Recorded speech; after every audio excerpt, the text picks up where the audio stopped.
ओम नमो भगवते वासुदेवाय। प्यारे भक्तों, साल 2025 में पौष पुत्रदा एकादशी का व्रत 10 जनवरी को मनाई जाएगी। यह व्रत जनवरी महीने की शुक्ल पक्ष में रखा जाता है। पौष पुत्रदा एकादशी को बैकुंठ एकादशी के नाम से भी जाना जाता है। इस व्रत को करने और कथा श्रवण करने से निसंतान दाम्पतियों और नवविवाहितों को पुत्र की प्राप्ति होती है। इस साल पौष पुत्रदा एकादशी की तिथि 9 जनवरी को दोपहर 12:22 से शुरू होकर 10 जनवरी को सुबह 10:19 पर खत्म होगी। इस व्रत का पारण 11 जनवरी को किया जाएगा। पारण का शुभ मुहूर्त सुबह 7:15 से लेकर सुबह 8:21 तक रहेगा। आइए भक्तों, जानिए पौष पुत्रदा एकादशी व्रत की पूजन विधि के बारे में। आज के दिन सुबह जल्दी उठकर स्नान करें और साफ सुथरे कपड़े पहने। घर के मंदिर में दीपक जलाए। भगवान विष्णु जी को गंगा जल से अभिषेक करें। भगवान विष्णु जी को पीले रंग का फूल, फल और मिठाई अर्पित करें। भगवान विष्णु जी को तुलसी दल और पंचामृत चढ़ाए। भगवान विष्णु जी की पूजा में पीला चंदन भी लगाए। भगवान विष्णु जी की आरती करें। भगवान विष्णु जी को भोग लगाए। भोग में तुलसी जरूर शामिल करें। भगवान विष्णु जी के साथ माता लक्ष्मी जी की भी पूजा करें। भगवान विष्णु का ध्यान करें। दिन भर व्रत रखें। संध्या काल में दीपदान करें। अगले दिन द्वादशी को किसी जरूरतमंद व्यक्ति या ब्राह्मण को भोजन कराकर दान दक्षिणा देकर व्रत का पारण करें। आइए प्यारे भक्तों, अब श्रवण करते हैं पौष पुत्रदा एकादशी व्रत की संपूर्ण कथा। एक दिन अर्जुन ने पूछा, हे कृष्ण, एकादशी का महात्म्य विधि सहित कह कृतार्थ किया है। अब आप पौष माह के व्रत के बारे में समझाए। उस दिन कौन से देवता का पूजन होता है तथा उसकी विधि क्या है। इस पर श्री कृष्ण बोले, हे राजन, पौष की शुक्ला पक्ष की एकादशी का नाम पुत्रदा है। इसका पूजन विधि से करना चाहिए। इस व्रत में नारायण भगवान की पूजा करनी चाहिए। ईश्वर और अचल संसार में पुत्रदा एकादशी व्रत के समान अन्य दूसरा व्रत नहीं है। इसके पुण्य से मनुष्य तपस्वी, विद्वान और धनवान होता है। कि एक कथा है, उसे सुनो। भद्रावती नगरी में सुकेतुमान नाम का एक राजा राज्य करता था। वह निसंतान था। उसकी एक स्त्री थी, उसका नाम सौम्या था। वह सदैव निपुत्री होने के कारण चिंतित रहती थी। उस पुत्रहीन राजा के पितर रो रो कर पिंड लेते थे। इसके बाद हमें कौन पिंड देगा। इधर राजा को भी बंधु बांधव, मंत्री, मित्र, राज्य, हाथी घोड़ा आदि से भी संतोष नहीं होता था। उसका एकमात्र कारण पुत्रहीन होना था। वह विचार करता था कि मेरे मरने पर मुझे कौन पिंड देगा। पुत्र बिना पितरों और देवताओं ऋण नहीं हो सकते। जिस घर में पुत्र न हो वहां सदैव अंधेरा ही रहता है। इस तरह राजा रात दिन इसी चिंता में लगा रहता। एक दिन राजा ने अपने शरीर त्याग देने की सोची, परंतु विचार करने लगा, आत्मघात करना महापाप है। राजा इस तरह मन में विचार करके एक दिन छिपकर वन को चल दिया। राजा घोड़े पर सवार होकर वन, पंछियों और वृक्षों को देखने लगा। उसने वन में देखा कि मृग, बाघ, सुअर, सिंह, बंदर, सर्प आदि भ्रमण कर रहे हैं। हाथी अपने बच्चों और हथनियों के बीच घूम रहे हैं। वन में राजा ने देखा कि कहीं तो सियार कर्कश शब्द कर रहे थे और कहीं मोर ध्वनि कर रही है। वन के दृश्यों को देखकर राजा को सोच विचार में दोपहर हो गई। अब राजा को भूख और प्यास लगने लगी। वह सोचने लगा कि मैंने अनेकों यज्ञ किए हैं और ब्राह्मणों को मधुर भोजन करवाया है, परंतु फिर भी मुझे यह दुख क्यों मिल रहा है। राजा प्यास के कारण बहुत बेचैन होने लगा और पानी की तलाश में आगे बढ़ा। कुछ ही आगे जाने पर उसे एक सरोवर मिला। उस सरोवर में कमल खिल रहे थे। उस सरोवर में सारस, हंस, मगरमच्छ आदि जल क्रीड़ा कर रहे थे। उस सरोवर के चारों तरफ मुनियों के आश्रम बने थे। उस समय राजा के दाहिने अंग फरकने लगे। राजा मन में प्रसन्न होकर सरोवर के किनारे बैठे हुए मुनियों को देखकर घोड़े से उतरा, दंडवत करके उनके सम्मुख बैठ गया। राजा को देखकर मुनीश्वर बोले, हे राजा, हम तुमसे अत्यंत प्रसन्न हैं। तुम इस जगह कैसे आए हो, सो कहो। इस पर राजा ने उनसे पूछा, हे मुनीश्वरों, आप कौन हैं और किस लिए यहाँ पधारे हैं? सो मुनि बोले, हे राजन, आज पुत्र की इच्छा करने वाले को उत्तम संतान देने वाली पुत्रदा एकादशी है। हम लोग विश्वदेव हैं और इस सरोवर पर स्नान करने आए हैं। इस पर राजा बोला, हे मुनीश्वर, मेरे भी कोई पुत्र नहीं है। यदि आप मुझ पर प्रसन्न हो तो एक पुत्र का वरदान दीजिए। मुनि बोले, हे राजन, आज पुत्रदा एकादशी है और आप इसका व्रत करें। भगवान की कृपा से आपके अवश्य ही पुत्र होगा। मुनि के वचनों की कथा अनुसार राजा ने उस दिन पलायन किया और मुनियों को प्रणाम करके अपने महल को वापस आए। रात्रि में रानी ने गर्भ को धारण किया और 9 माह के पश्चात उसके उत्तम पुत्र रत्ना पैदा हुआ। वह राजकुमार बड़ा होने पर अत्यंत वीर, धनवान, यशस्वी और प्रजापालक हुआ। श्री कृष्ण भगवान बोले, राजन, पुत्र की प्राप्ति के लिए पुत्रदा एकादशी का व्रत करना चाहिए। जो मनुष्य इसका महात्म्य व श्रवण पठन करते हैं उसको स्वर्ग मिलता है। प्रेम से बोलिए लक्ष्मी नारायण की जय। एक बुढ़िया माँ एक बार 11 माता का व्रत रखे, बड़े ही भाव भक्ति से पूजा अर्चना की। उन्हें वृद्ध अवस्था में क्या बाधा थी, वो तो अपने पुत्र पौत्रों की सुख सुविधा के लिए व्रत रखने लगे। वे दिन भर तो जरा कठोर मन करके अपनी प्यास को रख रहे। दिन में पूजा पाठ किया, कथा सुनी और पंडित जी को मिट्टी के पात्र में भरकर पानी और ऋतुफल दान दिया। दोनों भर भर कर बूरा वितरण किया। उन्हें गर्मी के कारण बहुत बेचैनी हो रही थी।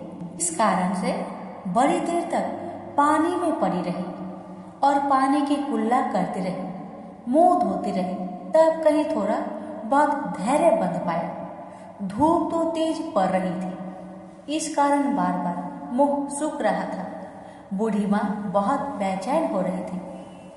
एक बुढ़ापा और दूसरे ये भयंकर गर्मी, वृद्ध अवस्था की स्थिति तो कुछ दूसरे ही प्रकार की होती है। ऐसे तैसे रो धो के दिन कट पाया। अब पहाड़ सी रात सामने थी, उसका काटना बड़ा ही कठिन दिखाई दे रहा था।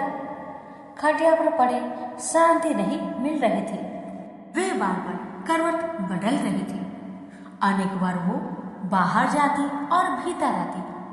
उन्हें घर के अंदर शांति नहीं थी। वे पड़ी पड़ी एकादशी माता का स्मरण करती रही।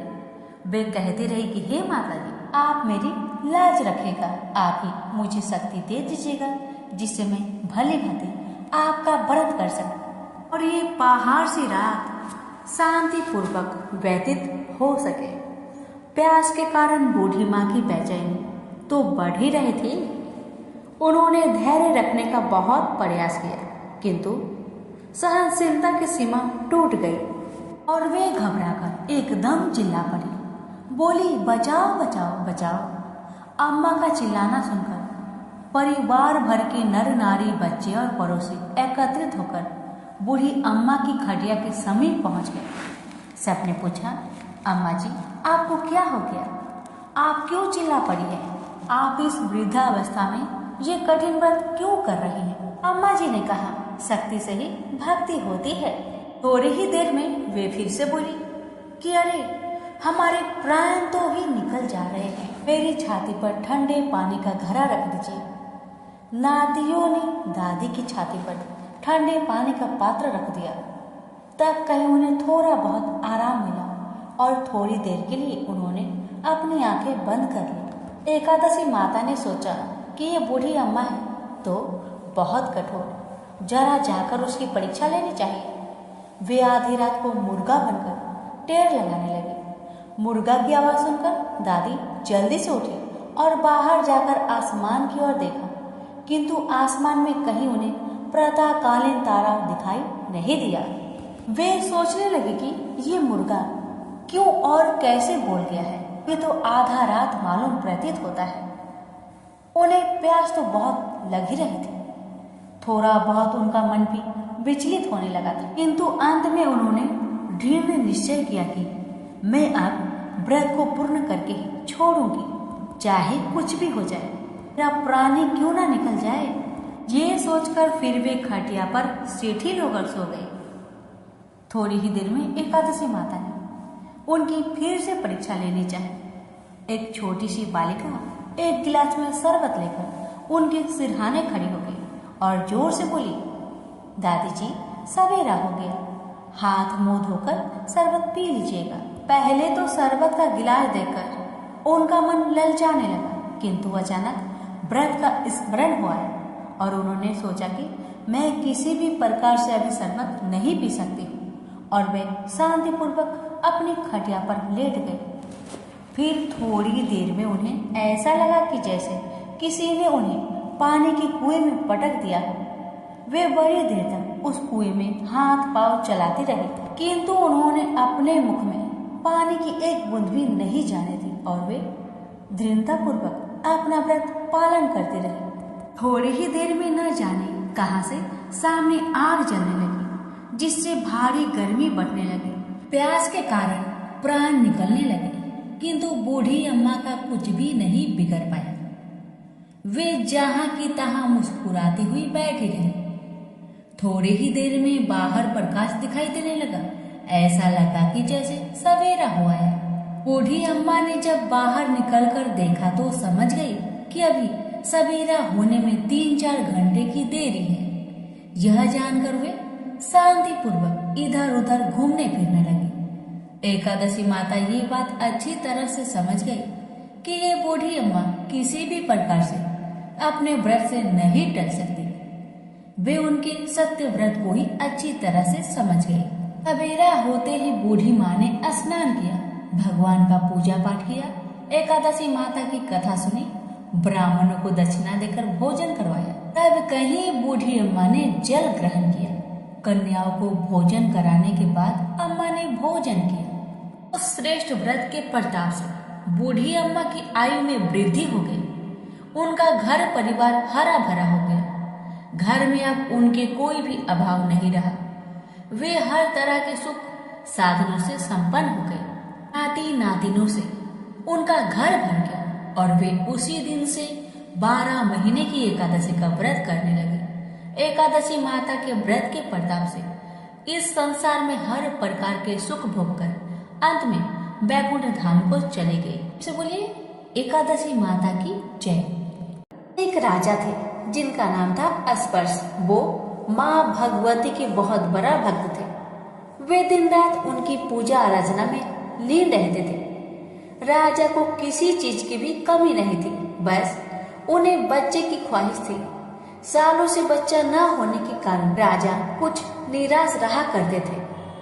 एक दिन राजा की भक्ति से खुश होकर माँ भगवती ने सपने में आकर उसे 2 बेटी होने का वरदान दिया। आशीर्वाद मिलने के कुछ समय बाद राजा के घर एक बेटी पैदा हुई। बेटी पैदा होने की खुशी में राजा ने सबको दावत दी और बेटी की कुंडली बनवाने के लिए पंडितों को बुलवाया।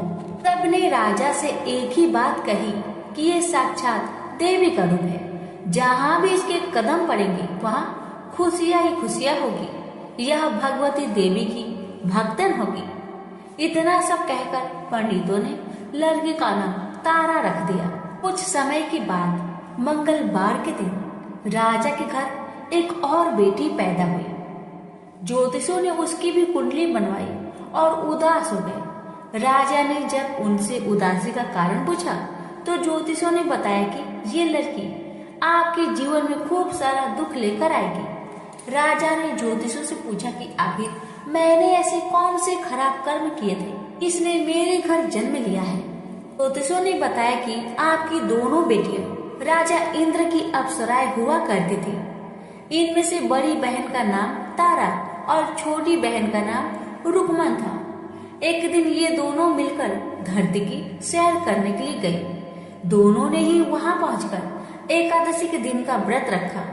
तारा ने अपनी छोटी बहन से कहा कि आज एकादशी का व्रत है, इसलिए बाजार जाकर कुछ ताजे फल ले आओ, लेकिन वहाँ कुछ खाना मत। रुकमन बाजार फल लेने के लिए चली गई। वहाँ उसे मछली की पकौड़े दिखे। उसने झट से उन्हें खा लिया और अपनी दीदी के लिए कुछ फल ले लिए। रुकमन से तारा ने पूछा कि तुम अपने लिए फल क्यों नहीं लाए? उसने जवाब दिया कि वो मछली के पकौड़े खाकर आई है। तारा ने गुस्से से कहा कि तुम पापिन हो, एकादशी के दिन तुमने मछली खा ली। ऐसे खराब कर्म के लिए मैं तुम्हें छिपकली बनने का श्राप देती हूँ। अब उसी जंगल में तारा की बहन छिपकली बनकर रहने लगी। वहाँ एक जाने माने ऋषि गुरु गोरख भी अपने कुछ शिष्यों के साथ रहते थे। उनके शिष्यों में से एक बहुत ही घमंडी था। अपने घमंड के चलते वो शिष्य कमंडल में पानी भरकर एकांत में बैठकर तपस्या करने लगा। तभी एक प्यासी गाय वहां आ गई। उसने सीधे अपना मुख उस कमंडल में डाला और पानी पी लिया। पानी पीने के बाद जैसे ही गाय अपना मुंह बाहर निकालने लगी तो कमंडल नीचे गिर गया और ऋषि का ध्यान भंग हो गया। ऋषि ने देखा कि गाय पानी पी गई है। अब गुस्से में ऋषि ने गाय को एक चिमटे से बुरी तरह घायल कर दिया। इस बात की जानकारी जब गुरु गोरख को पड़ी तो वो तुरंत गाय को देखने के लिए गए। जैसे ही उन्होंने गाय की हालत देखी, वैसे ही अपने उस घमंडी शिष्य को आश्रम से बाहर निकाल दिया। कुछ दिनों के बाद गौ माता पर किए गए उस अत्याचार से होने वाले पाप को कम करने के लिए उन्होंने एक यज्ञ करवाया। इस यज्ञ के बारे में गाय को चिमटे से मारने वाले घमंडी शिष्य को भी पता चला। वे सीधे पंछी का रूप धारण करके यज्ञ स्थल पर गया और भोजन में अपनी चोट से मरा हुआ सांप डाल दिया। किसी को इस बात की खबर नहीं हुई। ये सब होते हुए तारा से श्राप मिलने वाली छिपकली रुकमन देख रही थी। उसके मन में हुआ कि इसे खाकर सारे लोग मर जाएंगे। सबकी जान बचाने के लिए छिपकली बनी रुकमन सभी लोगों के सामने भोजन पर गिर गई। लोगों ने छिपकली को खूब कोसा और बर्तन को खाली करने लगे। उसी वक्त भंडारा करने वालों को खाने में मरा हुआ सांप भी दिखा। तब कहीं जाकर सबको समझ आया कि छिपकली सबकी जान बचाने के लिए जानबूझकर भोजन में गिरी थी। एक छिपकली होने के बावजूद भी इतने अच्छे विचार होने की वजह से यज्ञ में मौजूद सारे महत्वपूर्ण लोगों ने कहा कि हमें इस छिपकली की मुक्ति के लिए प्रार्थना करनी चाहिए। पंडित ने आगे बताया कि सबकी प्रार्थना से ही वो छिपकली तीसरे जन्म में आप जैसे प्रतापी राजा के घर बेटी के रूप में पैदा हुई है। वही तारा ने दूसरे जन्म में तारामती के रूप लिया और अयोध्या के राजा हरिश्चंद्र से शादी की। इतनी सब बातें कहने के बाद पंडितों ने राजा अस्पर्श को रुकमन को मारने की सलाह दी। इस बात पर राजा बोले, मैं किसी बेटी को कैसे मार सकता हूँ? ऐसा करना पाप होगा। फिर ज्योतिषियों ने कहा कि एक संदूक में सोना चांदी लगाकर उसके अंदर लकड़ी को रख देना और संदूक को पानी में बहा देना। उसमें लगा हुआ सोना चांदी देखकर लोग नदी से संदूक जरूर निकालेंगे और लड़की की जान बच जाएगी। राजा ने ज्योतिषियों ने जैसा बताया वैसा ही किया।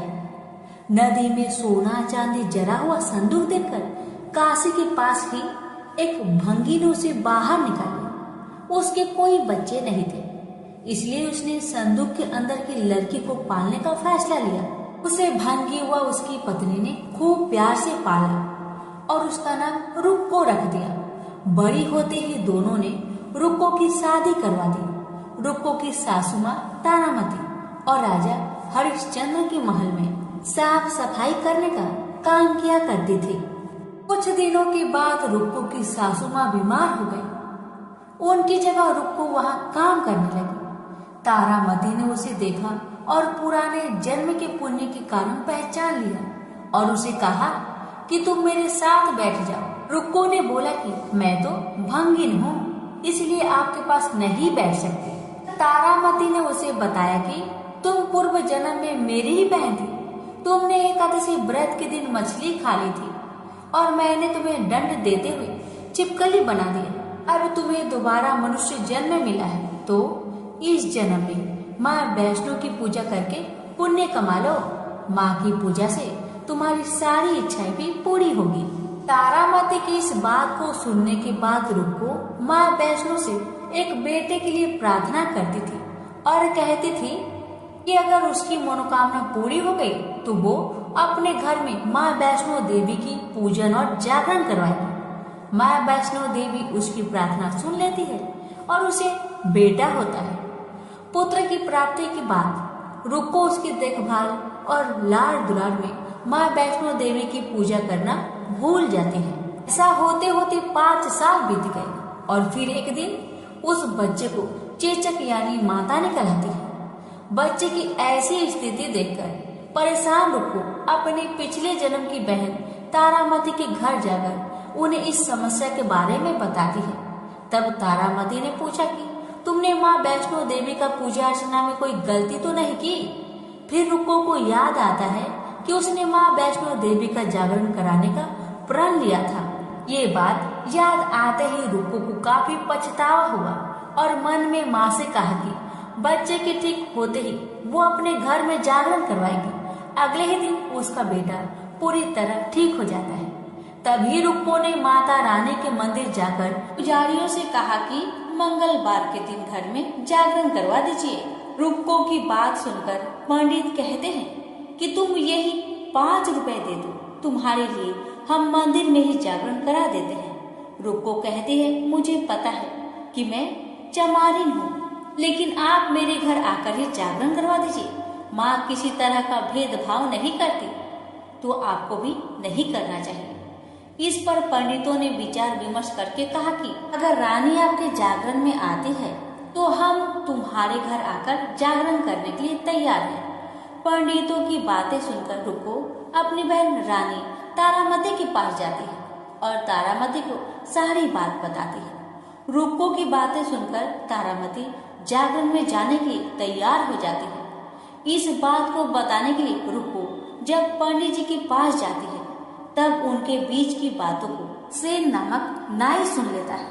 फिर वह राजा हरिश्चंद्र को जाकर सारी बात बता देता है। राजा के मन में हुआ कि रानी को नीची जाति वालों के घर जागरण में नहीं जाना चाहिए। इस वजह से वो अपनी उंगली काट लेते हैं जिससे उन्हें नींद न आए और रानी जागरण में ना जा सके। जब जागरण का समय होता है तब भी राजा को जागते हुए देखकर रानी मन ही मन माँ वैष्णो देवी से प्रार्थना करती है कि महाराज को नींद आ जाए ताकि मैं जागरण में जा सकूं। रानी की प्रार्थना के कुछ देर बाद राजा को नींद आ जाती है। फिर रानी तारामती रोशनदार में रस्सी बांधकर महल से नीचे आकर रुक्को के घर चली जाती है। इसी जल्दबाजी में रास्ते में ही रानी का रेशमी रुमाल और एक पाव का कंगन गिर जाता है।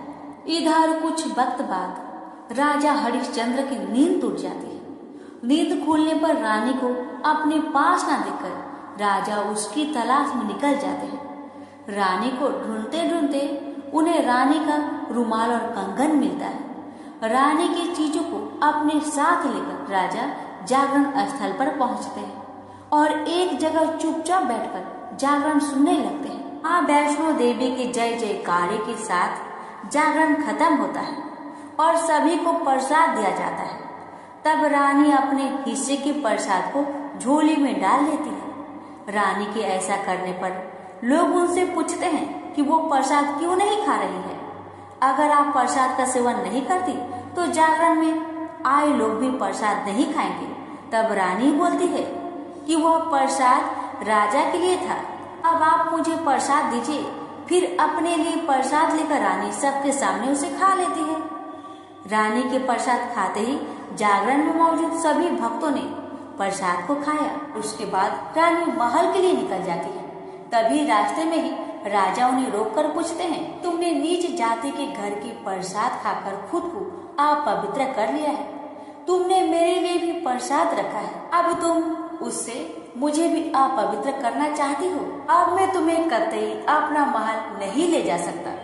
यह बोलते हुए जब राजा रानी की झोली देखता है तब उन्हें प्रसाद की जगह गुलाब, चंपा जैसे अनेक फूल और कच्चा चावल व सुपारियां नजर दिखती है। इस चमत्कार को देखकर राजा हैरान हो जाते हैं। फिर राजा चुपचाप रानी को अपने साथ लेकर महल पहुंचते हैं।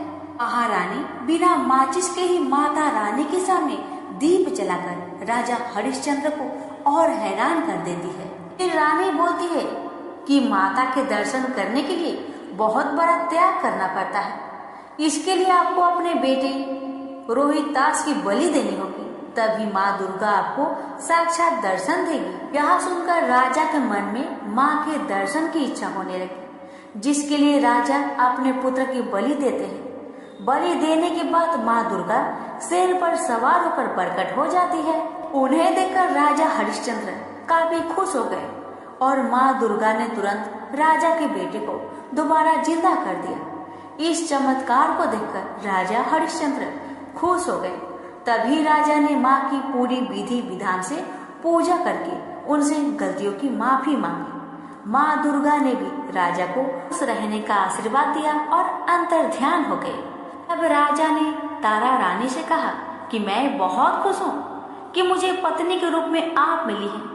फिर राजा हरिश्चंद्र, तारा रानी और रुक्मन तीनों अपनी मनुष्य योनि से छुटकारा पाकर देवलोक में चले जाते हैं। इनसे बोलिए तारा रानी की जय हो, माता रानी की जय हो। श्री कृष्ण भगवान जी का वचन है कि जो प्राणी इस गर्भ गीता का सद्भावना से विचार मनन करता है सो पुरुष फिर गर्भवास में नहीं आता। अर्जुन कहने लगे, हे कृष्ण भगवान, यह प्राणी जो गर्भ विषय में आता है सो किस दोष के कारण आता है? हे प्रभु, जब यह जन्मता है तब इसको जरा आदि रोग लगते हैं, फिर मृत्यु होती है। हे भगवान, वह कौन सा कर्म है जिसके करने से जन्म मरण से रहित होवे? श्री कृष्ण भगवान कहने लगे, हे अर्जुन, यह मनुष्य जो है सो अंधा मूर्ख है और संसार के साथ प्रीति करता है। यह पदार्थ मैंने पाया है और वह मैं पाऊंगा, ऐसी चिंता इस प्राणी के मन से उतरती नहीं। 8 पहर माया को ही मांगता है। इन बातों को करके बार बार जन्मता है और मरता है। वह गर्भ विषय दुख पाता रहता है। अर्जुन कहने लगे, हे कृष्ण भगवान, यह मन हाथी की न्याय है, तृष्णा इसकी शक्ति है। यह मन तो 5 के बस में है, काम, क्रोध, लोभ, मोह और अहंकार।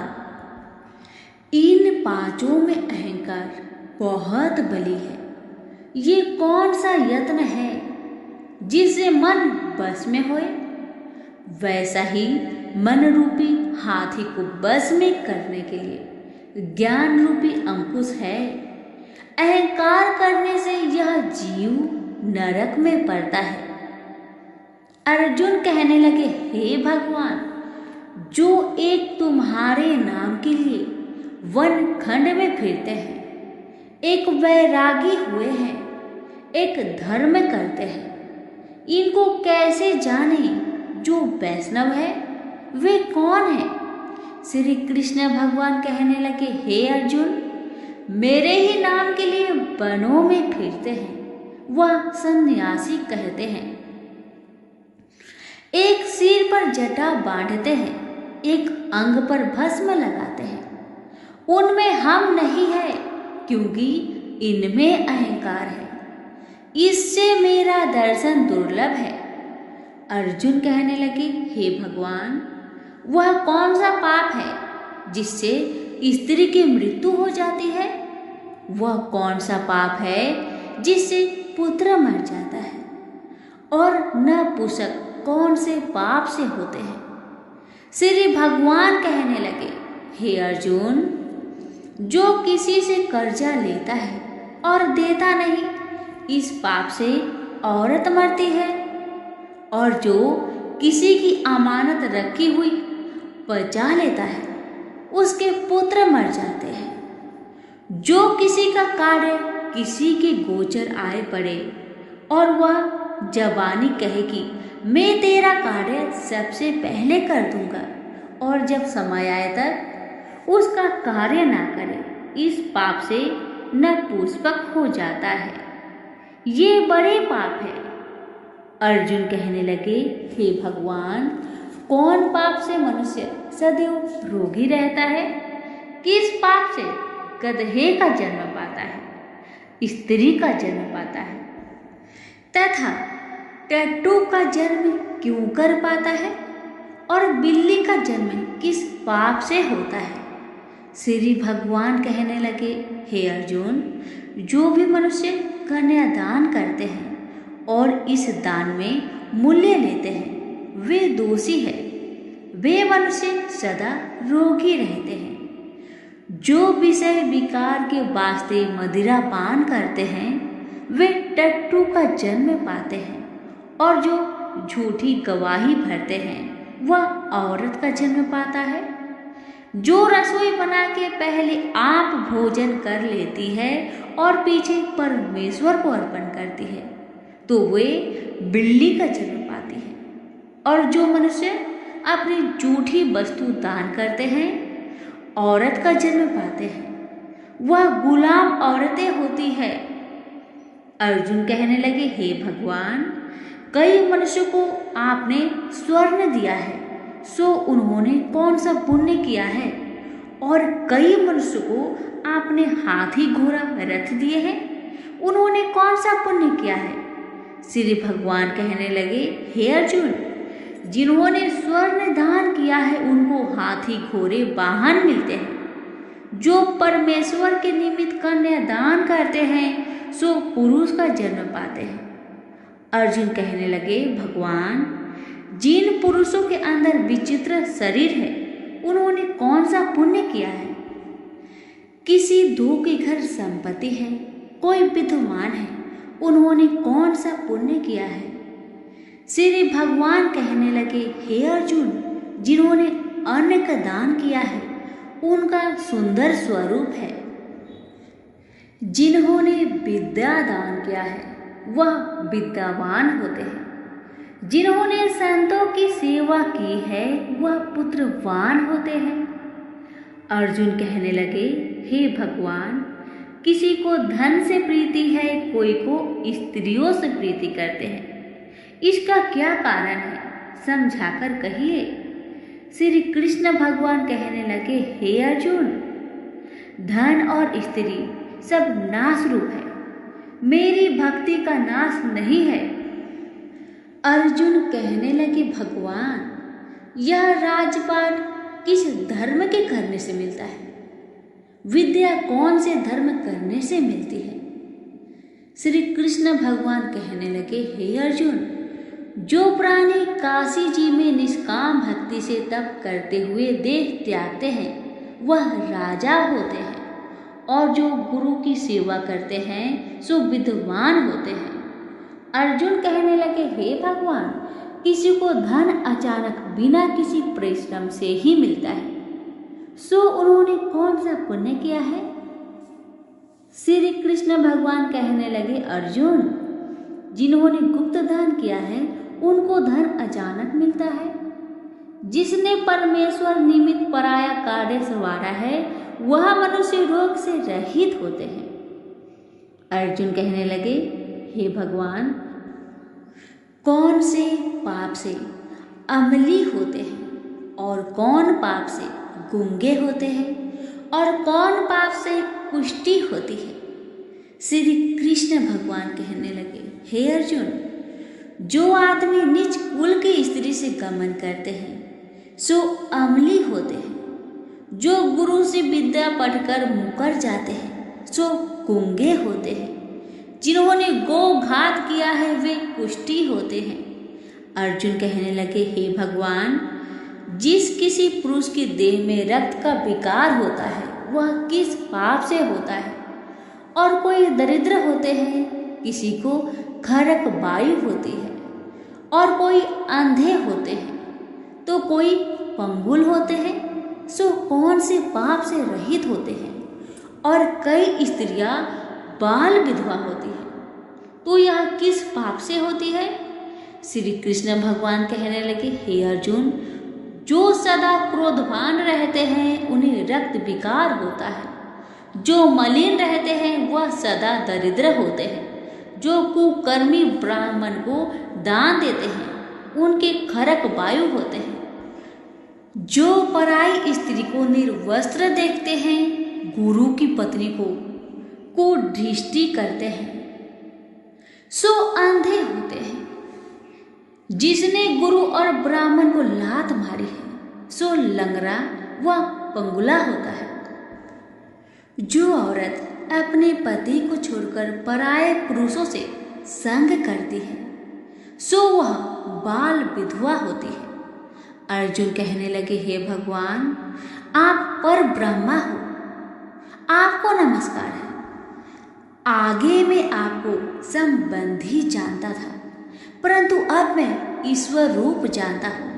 हे पर ब्रह्मा, गुरु दीक्षा कैसी होती है, सो कृपा करके मुझको कहिए। श्री कृष्ण भगवान बोले, हे अर्जुन, तुम धन्य हो, तुम्हारे माता पिता भी धन्य हैं, जिनके तुम ऐसे पुत्र हो। हे अर्जुन, सारे संसार का गुरु जगन्नाथ, विद्या का गुरु काशी, चारों वर्णों का गुरु सन्यासी है। सन्यासी उसको कहते हैं जिन्हें सबका त्याग करके मेरे प्रति मन लगाया है, सो ब्राह्मण जगत गुरु है। हे अर्जुन, यह बात ध्यान देकर सुनने की है। गुरु कैसा करे? जिसने सब इंद्रियां जीती हो, जिसको सब संसार ईश्वरमय नजर आता हो और सब जगत से उदास हो। ऐसा गुरु करे जो परमेश्वर को जानने वाला हो और उस गुरु की पूजा सब तरह से करे। हे अर्जुन, जो गुरु काम भक्त होता है और जो प्राणी गुरु की पूजा सब तरह से करे। हे अर्जुन, जो गुरु का भक्त होता है और जो प्राणी गुरु के सम्मुख होकर भजन करते हैं, उसका भजन करना सफल है। जो गुरु से विमुख है, उनको 7 ग्राम माड़े का पाप है। गुरु से विमुख प्राणी दर्शन करने योग्य नहीं होते। जो गृहस्थी संसार में गुरु के बिना है, चांडाल के समान है। जिस तरह मदिरा का भंडार हो, उसमें जो गंगा जल है सो अपवित्र है, इसी तरह गुरु से विमुख का भजन सदा अपवित्र होता है। उसके हाथ का देवता भी नहीं लेते, उसके सब कर्म निष्फल है। कुकर, शुकर, गंधर्व, काग, ये सब की सब योनियों में बड़ी खोटी योनि है। इन सब से यह मनुष्य खोटा है। जो गुरु नहीं करता, गुरु बिना गति नहीं होती, यह अब से नरक हो जाएगा। गुरु दीक्षा बिना प्राणी के सब कर्म निष्फल होते हैं। हे अर्जुन, जैसे चारों वर्णों को मेरी भक्ति करना योग है, तैसे गुरुधार के गुरु भक्ति करना योग है। जैसे गंगा नदियों में उत्तम है, सब व्रतों में एकादशी का व्रत श्रेष्ठ है, वैसे ही अर्जुन शुभ कर्मों में गुरु सेवा उत्तम है। गुरु दीक्षा बिना प्राणी पशु योनि पाता है। जो धर्म भी करता है सो पशु योनि में फल भोगता है, 84 योनियों में भ्रमता रहता है। अर्जुन कहने लगे, हे श्री कृष्ण भगवान, गुरु दीक्षा क्या वस्तु है? कृष्ण भगवान कहने लगे, हे अर्जुन, धन्य जन्म है तेरा जिसने यह प्रश्न किया है, तू धन्य है। गुरु दीक्षा के 2 अक्षर है, हरिओम। इन अक्षरों को गुरु कहता है। यह चारों वर्णों को अपनाना श्रेष्ठ है। हे अर्जुन, जो गुरु की सेवा करता है उस पर मेरी प्रसन्नता है। वह 84 से छूट जाएगा, जन्म मरण से रहित हो नरक नहीं भोगता। गुरु की सेवा करता है उसको कई अश्वमेध यज्ञ के पुण्य का फल मिलता है। गुरु की सेवा मेरी सेवा है। हे अर्जुन, हमारे तुम्हारे संवाद को जो पढ़े सो गर्भ के दुख से बचेंगे, 84 कट जाएगी। इसी से इस पाठ का नाम गर्भ गीता है। श्री कृष्ण भगवान जी के मुख से अर्जुन ने श्रवण की है। गुरु दीक्षा लेना उत्तम कर्म है। उसका फल है कि नरक से वह 84 जीव से बचा रहता है। भगवान बहुत प्रसन्न होते हैं। सभी प्रेम से बोलिए श्री कृष्ण भगवान की जय।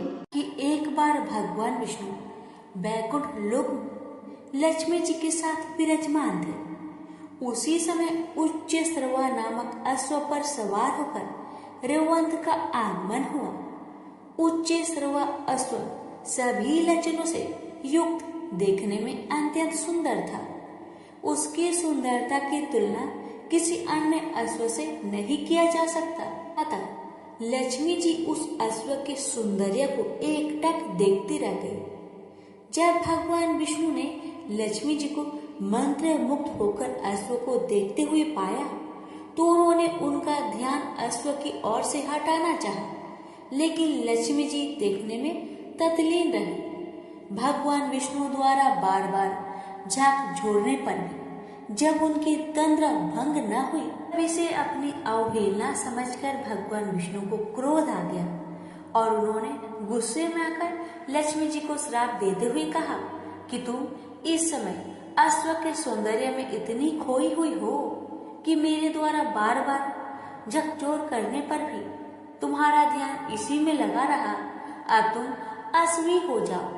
जब लक्ष्मी जी का ध्यान भंग हुआ और श्राप के बारे में पता चला तो वो क्षमा मांगते हुए समर्पित भाव से भगवान विष्णु की वंदना करने लगी। मैं आपके वियोग में एक पल भी जीवित नहीं रह सकती, अतः आप मुझ पर कृपा करें एवं अपना श्राप वापस ले लीजिए।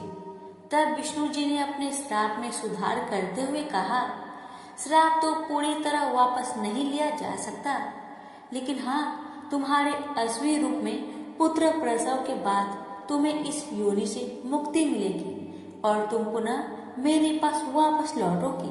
भगवान विष्णु के श्राप से अश्वी बनी हुई लक्ष्मी जी यमुना पर तमसा नदी के संगम पर भगवान शिव की तपस्या करने लगी। लक्ष्मी जी के तप से प्रसन्न होकर शिव पार्वती के साथ आए। उन्होंने लक्ष्मी जी से तप करने का कारण पूछा। तब लक्ष्मी जी ने अश्वी हो जाने से संबंधित सारा वृंदावन उन्हें सुना दिया और अपने उद्धार की प्रार्थना उनसे करने लगे। तब भगवान शिव ने कहा, देवी तुम चिंता ना करो, इसके लिए मैं विष्णु को समझाऊंगा कि वे अश्व का रूप धारण करके तुम्हारे साथ रमन करे और तुमसे अपने जैसा ही पुत्र उत्पन्न करे ताकि तुम उनके पास शीघ्र वापस जा सको। भगवान शिव की बात सुनकर अश्वी रूपधारी लक्ष्मी जी को काफी प्रसन्नता हुई। उन्हें यह आभास होने लगा कि अब मैं शीघ्र ही श्राप के बंधन से मुक्त हो जाऊंगी और श्री हरि विष्णु को प्राप्त कर लूंगी। भगवान शिव वहां से चले गए। अश्वी रूपधारी लक्ष्मी जी ने पुनः तपस्या में लग गए। काफी समय बीत गया लेकिन भगवान विष्णु उनके समीप नहीं आए। तब उन्होंने भगवान शिव का पुनः स्मरण किया। भगवान शिव प्रकट हुए।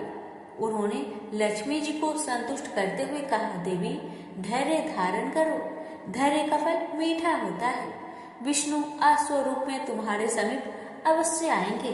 इतना कहकर भगवान शिव अंतर्ध्यान हो गए। कैलाश पहुंचकर भगवान शिव विचार करने लगे कि विष्णु को कैसे अश्व बनाकर लक्ष्मी जी के पास भेजा जाए। अंत में उन्होंने अपने गण चित्ररूप को दूत बनाकर विष्णु जी के पास भेजा। चित्ररूप भगवान विष्णु के लोक में पहुंचे। भगवान शिव का दूत आया है यह जानकर भगवान विष्णु ने दूत से सारा समाचार कहने को कहा। दूत ने भगवान शिव की सारी बातें उन्हें कह सुनाई। अंत में भगवान विष्णु शिव का प्रस्ताव मानकर अश्व बनने के लिए तैयार हो गए। उन्होंने अश्व रूप धारण किया और पहुंच गए यमुना और तमसा के संगम पर, जहां लक्ष्मी जी अश्व का रूप धारण कर तपस्या कर रही थी। भगवान विष्णु को अश्व रूप में आया देखकर अश्वी रूपधारी लक्ष्मी जी काफी प्रसन्न हुई। दोनों एक साथ विचरण एवं रमन करने लगे। कुछ ही समय पश्चात अश्वी रूपधारी लक्ष्मी गर्भवती हो गई। यथा समय अश्वी के गर्भ से एक सुंदर बालक का जन्म हुआ। तत्पश्चात लक्ष्मी जी वैकुंठ लोक श्री हरि विष्णु के पास चली गई। लक्ष्मी जी के जाने के बाद उस बालक के पालन पोषण की जिम्मेवारी यताति के पुत्र पूर्वसु ने ले लिया, क्योंकि वे संतानहीन थे और पुत्र प्राप्ति हेतु यज्ञ कर रहे थे। उस बालक का नाम हेहय रखा गया। कालांतर में हेहय के वंशज ही हेहय वंशी कहलाए। प्रेम से बोलिए लक्ष्मी नारायण की जय। एक बार माली, सुमाली और मल्यवान नाम के 3 राक्षस भाइयों ने ब्रह्मा जी को प्रसन्न करने के लिए कठोर तपस्या किया। उनकी तपस्या से परेशान होकर ब्रह्मा जी प्रकट हुए और बोले, मैं तुम्हारी तपस्या से प्रसन्न हूँ, वर मांगो। तीनों ने एक स्वर में कहा, भगवान यदि आप हमारी तपस्या से प्रसन्न हैं तो हमें ऐसा वरदान दीजिए ताकि हम किसी से पराजित ना हो। ब्रह्मा जी ने कहा, ऐसा ही होगा, मगर एक बात याद रखना, अगर तुम लोग भगवान विष्णु से युद्ध कर बैठो तो तुम्हारी मौत निश्चित है। राक्षस ब्रह्मा जी की बात मान गए। उन्होंने कहा, प्रभु हमारे लिए किसी ऐसे स्थान का निर्माण करें जहां हम निर्विघ्न रह सके, जहां पर हमें किसी प्रकार का भय ना हो। ब्रह्मा जी कुछ सोचते हुए बोले, तुम लोगों के लिए मुझे किसी स्थान का निर्माण नहीं करना पड़ेगा। समुद्र के बीचों बीच सोने की एक नगरी लंका नाम से है। उसे पवन ने विश्वकर्मा की मदद से बनवाया है। वह आजकल खाली पड़ी है। तुम लोग उस नगरी में रहो, वह हर प्रकार से सुरक्षित है। इतना कहकर ब्रह्मा जी अंतर्ध्यान हो गए। तीनों भाई प्रसन्न मन से लंका की ओर चल पड़े। लंका में राक्षस राज्य स्थापित हो गया। कहावत सच है कि लोभ उत्पन्न होने से पाप पैदा होता है और पाप से मृत्यु होती है। एक दिन लंका में तीनों भाइयों ने विचार किया कि देवतागण विष्णु भगवान का अभयदान पाकर किसी से नहीं डरते, यह अच्छी बात नहीं है। देवताओं के घमंड को चूर करने के लिए क्यों न विष्णु भगवान को मार दिया जाए, फिर तो देवताओं को एक एक करके आसानी से मारा जा सकेगा। इससे स्वर्ग पर भी हमारा राज्य हो जाएगा, हमें किसी का भय न रहेगा। यह विचार करके तीनों भाई राक्षसों की बड़ी सेना लेकर विष्णु भगवान से युद्ध करने जा पहुंचे। साक्षात भगवान से मूर्खों का युद्ध आरंभ हो गया। भगवान विष्णु ने पहले तो चालाकी की राक्षसों का पल्ला भारी कर दिया। इससे तीनों भाई बड़े खुश हुए। उन्होंने सोचा, विष्णु को हम जल्दी मार ही देंगे। फिर घमासान युद्ध शुरू हो गया। विष्णु भगवान ने अपना सुदर्शन चक्र जो घुमाकर फेंका तो उसने एक बार में ही सुमाली का सिर धड़ से अलग कर दिया। यह देख राक्षस सेना में भगदड़ मच गई। माली और मल्यवान ने देखा कि अगर उन्हें जीवित रहना है, उन्हें विष्णु भगवान की शरण में जाना होगा, वरना चक्र से उनकी रक्षा नहीं हो सकेगी। इतना सोचकर वो दोनों जल्दी ही भगवान के चरणों में जाकर गिड़गिड़ाकर अपने प्राणों की भिक्षा मांगने लगे। भगवान विष्णु ने कहा, ठीक है, मैं तुम दोनों को क्षमा करता हूँ, मगर तुम दोनों पृथ्वी पर नहीं रहोगे। अगर मुझको पता चल गया कि तुम लोग पृथ्वी पर रह रहे हो तो मैं तुम दोनों को मार दूंगा। विष्णु भगवान का आदेश पाकर राक्षस राजा माली और मल्यवान वहां से भागे। डर के मारे उनका बुरा हाल था। स्वर्णपुरी छोड़कर वे दोनों पाताल में जाकर रहने लगे। विश्रुवा मुनि की प्रथम पत्नी से उत्पन्न पुत्र का नाम था कुबेर। कुछ बड़ा होने पर उसने घोर तपस्या के द्वारा ब्रह्मा जी को प्रसन्न कर लिया। ब्रह्मा जी ने उसे धन का स्वामी बना दिया।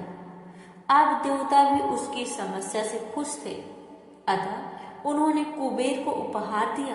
प्रत्येक देवता ने उसे बहुमूल्य उपहार से लाद दिया। इतने सारे उपहार और ब्रह्मा जी के वरदान को लेकर वह अपने पिता के पास आया, पर कुबेर प्रसन्न नहीं था। उसके रहने के लिए कोई स्थान नहीं था। जब उसने अपने पिता से यह बात कही तो मुनि ने कहा, पुत्र, स्वर्णपुरी लंका आजकल खाली है। वहाँ पर राक्षसों का राज्य था। राक्षस विष्णु भगवान के डर से पाताल में भाग गए हैं। तुम वहाँ जाकर रहो, वह स्थान अच्छा और सुरक्षित है। कुबेर ने वहाँ जाकर रहना आरंभ कर दिया। लंका फिर से आबाद होने लगी। एक दिन रावण को उसके नाना मल्लवान ने पाताल से आकर कहा, पुत्र, अब समय आ गया है कि तुम अपने राज्य को फिर से प्राप्त करो। मेरा अर्थ लंका से है। वहाँ पर कुबेर का शासन है। वह राज्य हमारे ही है। हम उसके शासक थे, पर विष्णु भगवान के डर से हम पाताल चले गए और उस पर कुबेर ने अपना अधिकार जमा लिया है। राक्षस वंश के होने के नाते तुम ही उसके वास्तव में अधिकारी हो।